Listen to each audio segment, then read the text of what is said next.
Në këtë ushtrim do ju tregojmë se si mund të deklarojmë variabla, të ju japim vlera atyre dhe më pas t'i afishojmë në një paragraf të indeksuar.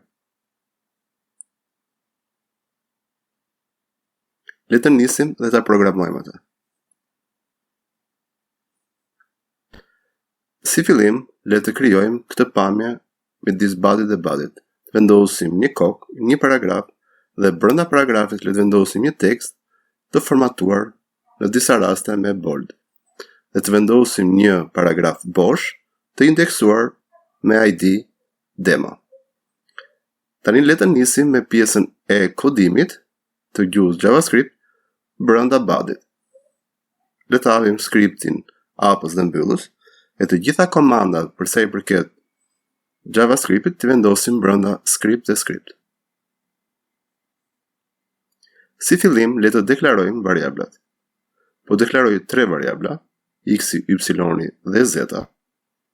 Në fund fare pikpresje, ndërkohë mund të bëj edhe një komend thjesht për sqarim, momentin e kompilimit dhe outputit të saj, browseri nuk e merr parasysh.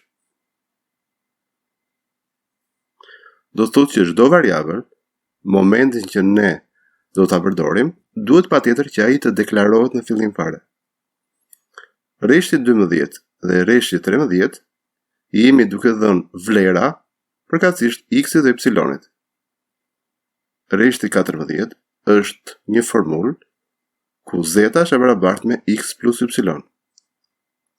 Nëse do duhet që ne t'i afishojmë, mund t'i afishojmë në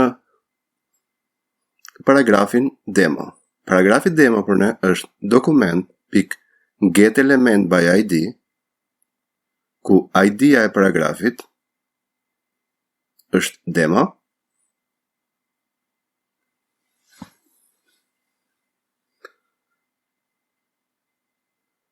dhe për ta vendosur atë, vendosim .inner.html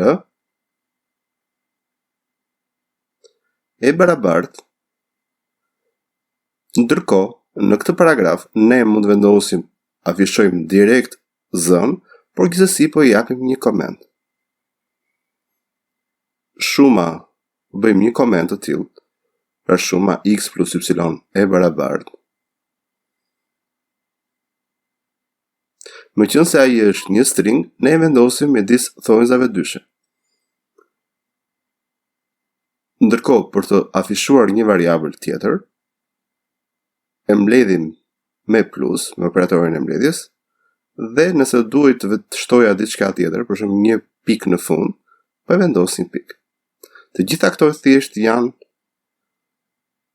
mënyrat e outputit. Shikoni që rezultati del